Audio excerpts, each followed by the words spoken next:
আল আকসা মসজিদ ভাঙার পরিকল্পনা ইসরায়েলিদের, থার্ড টেম্পল নির্মাণের পরিকল্পনা। ইরানের হাতে নতুন ক্ষেপণাস্ত্র আলমাস, রাতারাতি ধুলোয় মিশিয়ে দিতে পারে শত্রুদের, দুশ্চিন্তা ইসরায়েল।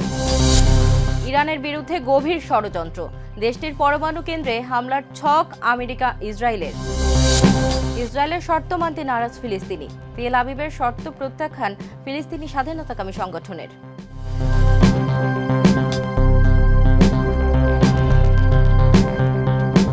দর্শক, আমন্ত্রণ মাই টিভি আই নিউজে।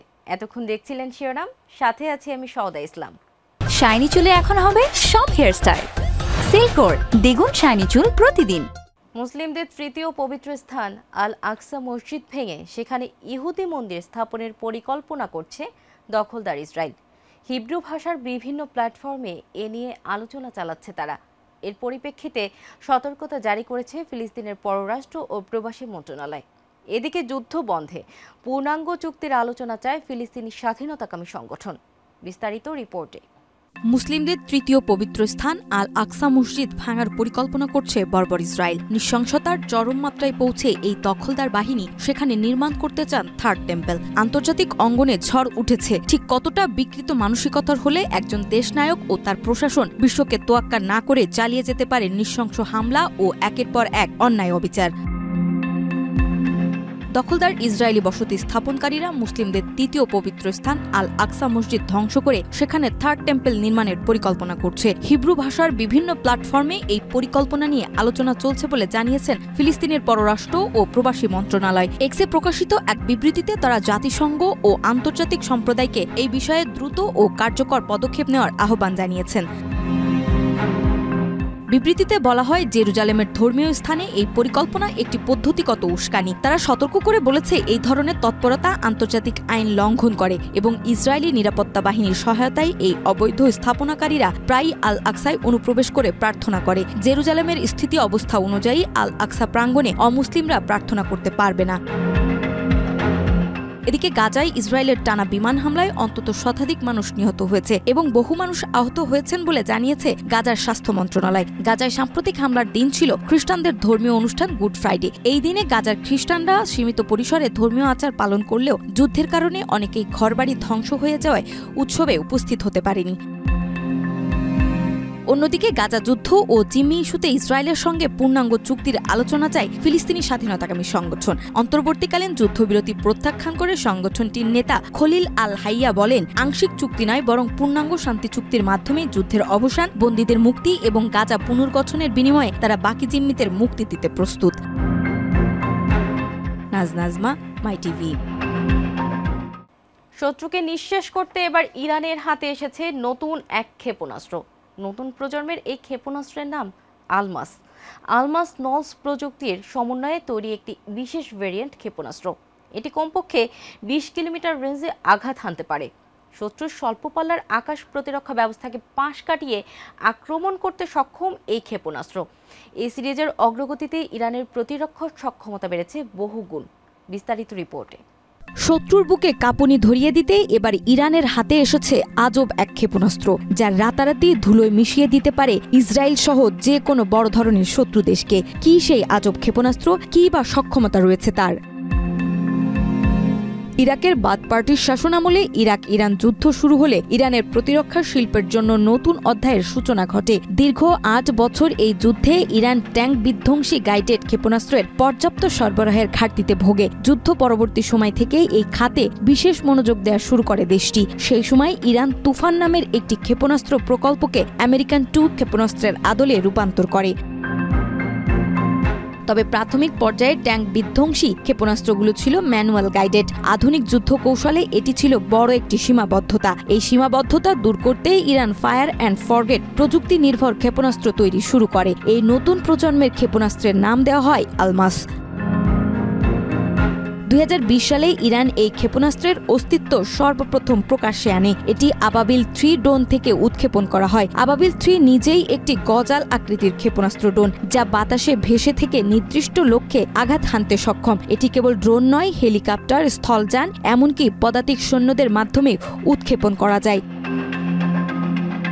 সর্বশেষ সবচেয়ে উন্নত সংস্করণটি হল আলমাস 4 ও নলস প্রযুক্তির সমন্বয়ে তৈরি একটি বিশেষ ভ্যারিয়েন্ট, যা কমপক্ষে 20 কিলোমিটার রেঞ্জে আঘাত হানতে পারে। এটি শত্রুর স্বল্প পাল্লার আকাশ প্রতিরক্ষা ব্যবস্থাকে পাশ কাটিয়ে আক্রমণ করতে সক্ষম। এই সিরিজের অগ্রগতিতেই ইরানের প্রতিরক্ষা সক্ষমতা যেমন বহুগুণে বেড়েছে, তেমনি তা নিয়ে উদ্বেগ বাড়ছে ইসরায়েলের মতো শত্রু রাষ্ট্রগুলোর মধ্যে। বিশেষজ্ঞরা বলছেন, মধ্যপ্রাচ্যের সামরিক ভারসাম্য এটি বড় ধরনের পরিবর্তন আনতে পারে।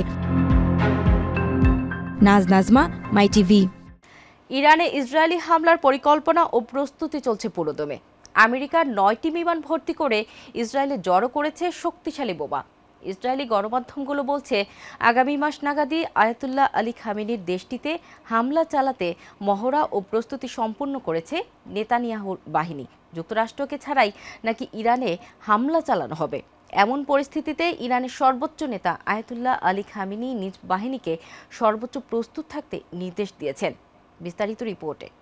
ইরানের বিরুদ্ধে গভীর ষড়যন্ত্রে মেতেছে যুক্তরাষ্ট্র ও ইসরায়েল, আর সেই মোতাবেক গোপন কৌশলে পা বাড়িয়েছে দেশ দুটি। ধারণা করা হচ্ছে, ইরানের পরমাণু কেন্দ্রে হামলার ছক কষছে ইরানের চিরশত্রু এই দুই দেশ। কতটা ভয়াবহ হতে চলেছে এই হামলা, ইরানি বা কিভাবে মোকাবেলা করবে তার শত্রুদের? ইরানের পাল্টা ভয়াল থাবায় কি মুখ থুবড়ে পড়বে শক্তিশালী যুক্তরাষ্ট্র ও তার বন্ধু দেশ ইসরায়েল?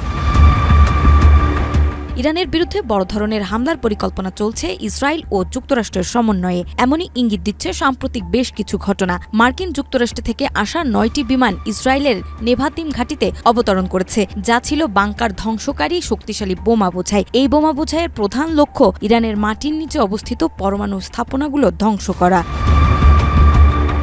ইসরায়েলি গণমাধ্যমের দাবি, ইরানে হামলার পরিকল্পনা এখন চূড়ান্ত পর্যায়ে এবং আগামী মাস নাগাদ তা বাস্তবায়িত হতে পারে। নেতানিয়াহু প্রশাসন বলছে, তারা যুক্তরাষ্ট্র ছাড়া একাই অভিযান চালাতে প্রস্তুত। যদিও মার্কিন সমর্থন গোপন থাকলেও যুক্তরাষ্ট্রের এই অস্ত্র পাঠানোই সেটির ইঙ্গিত দিচ্ছে বলে মনে করেন বিশ্লেষকরা। এদিকে নিউ ইয়র্ক টাইম এক প্রতিবেদনে জানায়, মার্কিন প্রেসিডেন্ট ডোনাল্ড ট্রাম্প হামলার পরিকল্পনা থেকে সরে দাঁড়ালেও ইসরায়েল সিদ্ধান্তে অনড়। বিশ্লেষকরা মনে করছেন, যুক্তরাষ্ট্রের পূর্ণ সমর্থন ছাড়া নেতানিয়াহু এত বড় দুঃসাহসিক পদক্ষেপ নেবে না। তবে অতীতে তিনি বারবার বলেছেন, আলোচনা নয়, হামলাই একমাত্র উপায়। এমন পরিস্থিতিতে ইরানের সর্বোচ্চ নেতা আয়াতুল্লাহ আলী খামেনি নিজ বাহিনীকে সর্বোচ্চ প্রস্তুত থাকতে নির্দেশ দিয়েছেন। আলোচনার আড়ালে কিসের প্রস্তুতি চলছে তা নিয়ে তিনি সতর্ক ছিলেন শুরু থেকেই। তিনি বলেন, আলোচনা মাঝপথে যে কোনো অজুহাতে ভেস্তে যেতে পারে, তাই সম্ভাব্য আক্রমণের বিরুদ্ধে প্রতিরোধের প্রস্তুতির পাশাপাশি তিনি হুঁশিয়ারি দিয়েছেন, ইরানের হামলার জবাব ভয়াবহ হতে পারে। এখন দেখার পালা হামলার গুঞ্জন কতটা সত্যি হয়। নাজমা, মাই টিভি।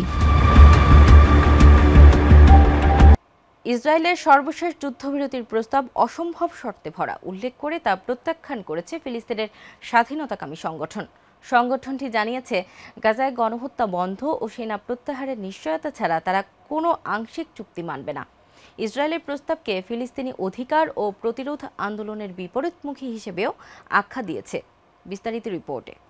গাজায় চলমান সংঘাত নিরসনে ইসরায়েলের সর্বশেষ যুদ্ধবিরতির প্রস্তাবকে অবাস্তব ও অসম্ভব শর্তে পরিপূর্ণ বলে উল্লেখ করে তা প্রত্যাখ্যান করেছে ফিলিস্তিনের স্বাধীনতাকামী সংগঠন। সংগঠনটির প্রধান আলোচক খলিল আল হাইয়া বলেন, প্রস্তাবে গণহত্যা বন্ধ ও সেনা প্রত্যাহারের কোনো প্রতিশ্রুতি নেই, বরং এই চুক্তি বাস্তবায়িত হলে সংঘাত আরও তীব্র হতে পারে। ব্রিটিশ সংবাদ মাধ্যম দ্য গার্ডিয়ানের তথ্যমতে, ইসরায়েলের যুদ্ধবিরতির প্রাথমিক ধাপে 10 জন জিম্মি মুক্তির বিপরীতে 45 দিনের জন্য হামলা স্থগিত করতে চায়। তবে এর সঙ্গে শর্ত হিসেবে ফিলিস্তিনের স্বাধীনতাকামী সংগঠনের নিরস্ত্রীকরণ ও কিছু ফিলিস্তিনি বন্দীর মুক্তি ও গাজায় মানবিক সহায়তার প্রবেশের সুযোগ রাখারও কথা বলা হয়। তবে সংগঠনটি এই প্রস্তাব প্রত্যাখ্যান করে জানায়, তারা এমন কোনো চুক্তি মানবে না যা গণহত্যার ধারা অব্যাহত রাখে। অস্ত্র সমর্পণের দাবি অবাস্তব বলে মন্তব্য করেন খলিল। তার মতে, দখলদার বিরোধী প্রতিরোধ ফিলিস্তিনের জন্মগত অধিকার। তিনি আরও বলেন, ইসরায়েল চুক্তির আড়ালে রাজনৈতিক উদ্দেশ্য হাসিল করতে চায় এবং মানবিক বিপর্যয়কে অস্ত্র হিসেবে ব্যবহার করছে। গাজার প্রায় 30% অঞ্চল ইসরায়েল দখলে নিয়েছে এবং সাম্প্রতিক হামলায় নিহতের সংখ্যা 50,000 ছাড়িয়েছে, যার বেশিরভাগই নারী ও শিশু। কবির চৌধুরী, মাই টিভি। ইসরায়েলে একযোগে 9টি মার্কিন সামরিক পরিবহন বিমানের অবতরণে উত্তেজনা বেড়েছে মধ্যপ্রাচ্যে। নেভাতিম ঘাঁটিতে অবতরণ করা এসব বিমান বাংকার বাস্টার বোমায় বোঝাই ছিল। ধারণা করা হচ্ছে, ইরান যুক্তরাষ্ট্র পরমাণু আলোচনা ব্যর্থ হলে সম্ভাব্য অভিযানের প্রস্তুতি নিচ্ছে যুক্তরাষ্ট্র ও ইসরায়েল। তবে এ বিষয়ে এখনো মুখ খুলেনি ওয়াশিংটন। ইসরায়েলে ঝাঁকে ঝাঁকে নামছে মার্কিন সামরিক বিমান। গত 24 ঘন্টায় ইসরায়েলে একের পর এক অবতরণ করেছে মার্কিন সামরিক বিমানগুলো। দেশটির তেল আবিবের কাছে অবস্থিত নেভাতিম বিমান ঘাঁটিতে অবতরণ করা এসব বিমানের প্রতিটি ছিল বাংকার বাস্টার বোমা ও বিভিন্ন ধরনের প্রতিরক্ষা সরঞ্জাম বহনকারী। 18 এপ্রিল ইসরায়েলের সরকারি সম্প্রচার মাধ্যম কানের বরাতে এই তথ্য জানিয়েছে তুরস্ক ভিত্তিক সংবাদ মাধ্যম আনাদোলু এজেন্সি। প্রতিবেদনে বলা হয়, নেভাতিম ঘাঁটি মধ্য ইসরায়েলের একটি গুরুত্বপূর্ণ সামরিক স্থাপনা। হঠাৎ করে সেখানে একযোগে 9টি মার্কিন বিমান অবতরণের ঘটনায় আন্তর্জাতিক মহলে প্রশ্ন উঠেছে, কেন এই সময়ে এত পরিমাণ ভারী অস্ত্র ইসরায়েলে পাঠাচ্ছে যুক্তরাষ্ট্র। বিশ্লেষকদের মতে ইরান ও যুক্তরাষ্ট্রের মধ্যে পরমাণু আলোচনা ব্যর্থ হলে যে কোনো সময় ইসরায়েলের সঙ্গে মিলে সামরিক অভিযান চালাতে পারে ওয়াশিংটন। এই প্রেক্ষাপটে হয়তো মার্কিন বোমা ও অস্ত্র মজুতের প্রস্তুতি নেওয়া হচ্ছে। যদিও যুক্তরাষ্ট্রের পক্ষ থেকে এই বিষয়ে আনুষ্ঠানিক কোনো মন্তব্য এখনো পাওয়া যায়নি, তবে এই পদক্ষেপ মধ্যপ্রাচ্যে যুদ্ধ পরিস্থিতি আরও জটিল করে তুলতে পারে বলে আশঙ্কা করছেন আন্তর্জাতিক বিশ্লেষকরা। এদিকে ইসরায়েলি বাহিনীর একাংশ যুদ্ধ বন্ধে আগ্রহী বলেও ইঙ্গিত মিলছে বিভিন্ন সূত্র থেকে। কবির চৌধুরী জয়, মাই টিভি। দর্শক, এই ছিল আজকের মাই টিভি আই নিউজ। ধন্যবাদ এতক্ষণ সাথে থাকার জন্য।